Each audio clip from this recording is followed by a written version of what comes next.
So over a week ago, Republicans officially gained full control over the government of North Carolina, with Democrat Tricia Cotham switching over to the Republicans and effectively giving them a veto-proof majority in both the state house and the state senate, which effectively means that they can override any of Governor Cooper's vetoes, which means they effectively control legislation in the state. Now, Cotham has previously made clear some of the positions where she disagrees with the Republicans.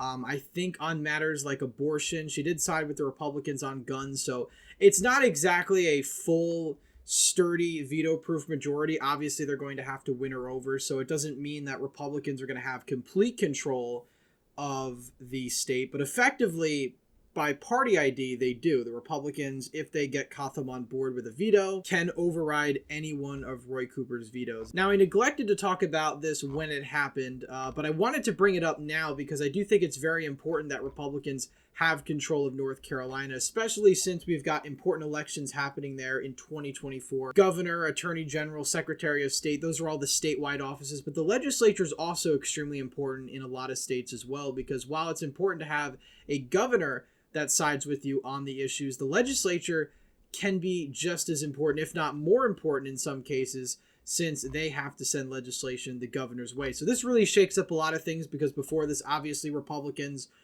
were short of overriding the governor's veto. Although, interestingly enough, when Cotham was actually a Democrat, she did side with the Republicans on a number of issues. And interestingly enough, she has seemed to maybe not done an about face, but she definitely was much more of a liberal Democrat when she was campaigning.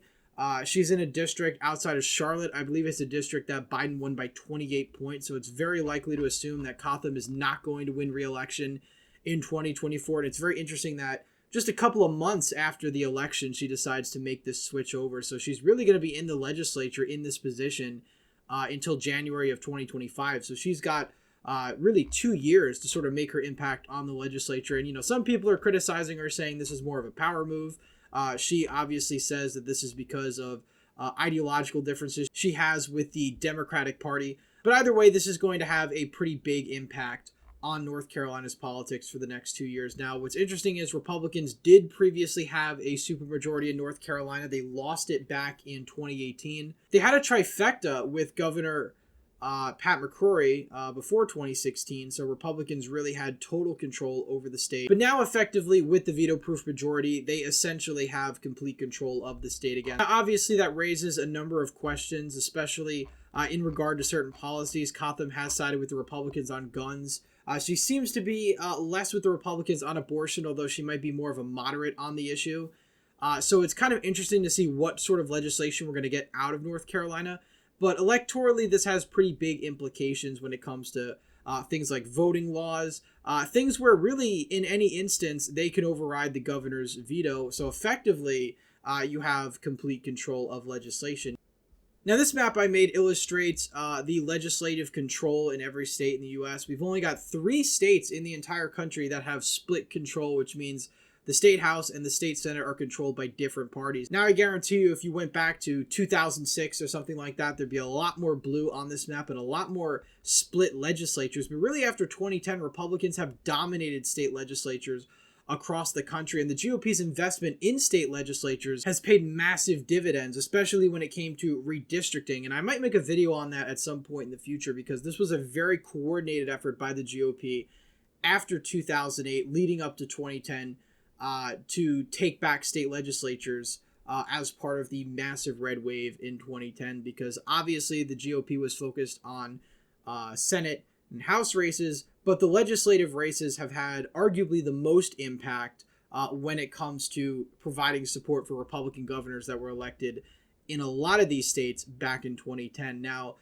it's interesting because Virginia is going to have legislative elections later this year for both the state house and the state senate. They're both up, and I'm going to make a separate video about that probably tomorrow, sort of taking a deeper dive in those elections and really what role Youngkin is going to play in those races, because he's a very popular Republican governor in Virginia, but that doesn't always necessarily translate to coattails, as we saw back in 2022.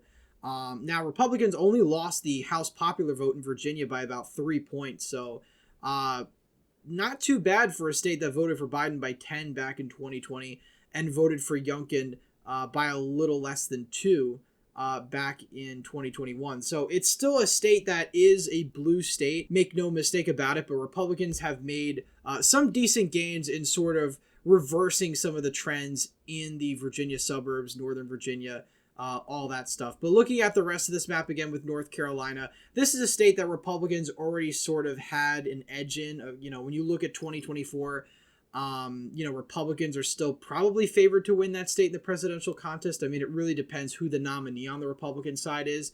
I'd say if it's anyone other than Donald Trump, they have a pretty good shot of winning North Carolina.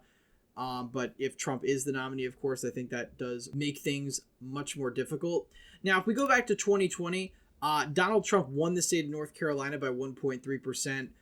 Republicans lost the Attorney General's race in North Carolina. They lost the Secretary of State race, but they did manage to win the Lieutenant Governor's race. And, if we take a look at some of the statewide contests, and again, this is sort of a preview into 2024 as well, because I think another follow-up question with Republicans having the supermajority is, are they going to be able to maintain it? Now, I don't have the North Carolina maps in front of me. Perhaps that'll be another future video, but just taking a look at North Carolina in general, this is a very close state where Republicans have just a narrow edge. I mean, just 4 years before 2020, back in 2016, Donald Trump won North Carolina comfortably. In fact, he had the best margin for any Republican in North Carolina since 2004. And, Bush won North Carolina by either 12 or 13 points. So this was a really good showing, the best showing for a Republican in 12 years.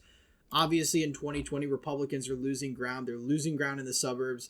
Donald Trump gets 37% of the vote in Wake County, is only getting 35.8% of the vote in 2020. If you look at Mecklenburg County, home to Charlotte, and again, I'm pointing out these counties in particular because they're the most populous. This is where a lot of these legislative seats were that Republicans lost to Democrats in 2018. They were in the suburbs, and this is just another example of many of sort of the suburban erosion of the GOP all around the entire country. Charlotte, Donald Trump getting about 33% of the vote there.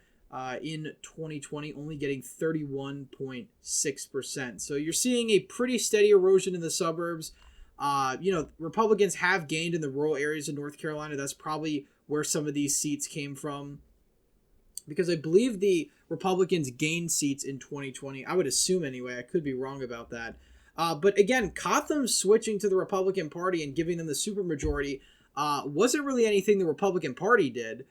In fact, the Republican Party just had some pretty big defeats in Wisconsin and Chicago the other week. And now I know Vallis wasn't a Republican, but he was the more conservative candidate nonetheless. But really looking at North Carolina in general, and if we take a look at the 2022 results, we'll see that basically in the suburbs, there's been hardly any improvement for the Republicans. Bud getting 36% in Wake County, getting 33% in Charlotte. So he's getting basically Trump 2016 numbers in the suburbs, but not even that, because Sherry Beasley's getting 62%. Hillary Clinton only got 57%. So I'm pretty sure, if I'm not mistaken, if this exact map by margin in all of these areas was exactly the same as it was in 2020 in terms of turnout, Democrats would have actually won this race very narrowly. I think that's what I've been hearing. I haven't done the math myself, but either way, Ted Budd was supposed to win this race by about 6. He only ended up winning by about 3 points.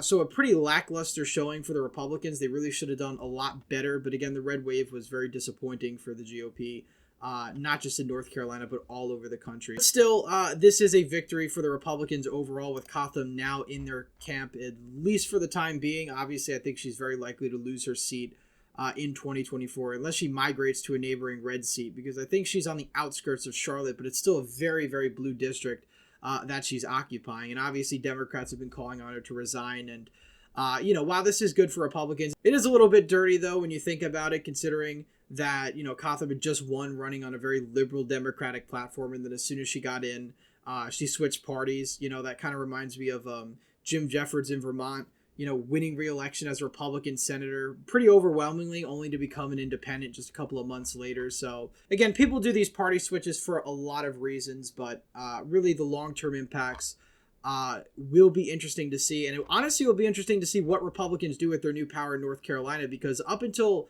now, effectively, Roy Cooper's been able to basically veto everything they've sent to him. Now, obviously, there was that 2-year period between McCrory losing and the legislature losing their supermajority that I'm sure things were passed. But, when it comes to redistricting, Republicans now have control of the North Carolina Supreme Court. Expect to see gains there as well when it comes to redistricting potentially. So anyway, that's it for today's video. Please leave a thumbs up if you enjoyed, subscribe to the channel, hit the bell notification so you don't miss any more videos I put out. As always, again, thank you all for watching, and I hope to see you in the next one.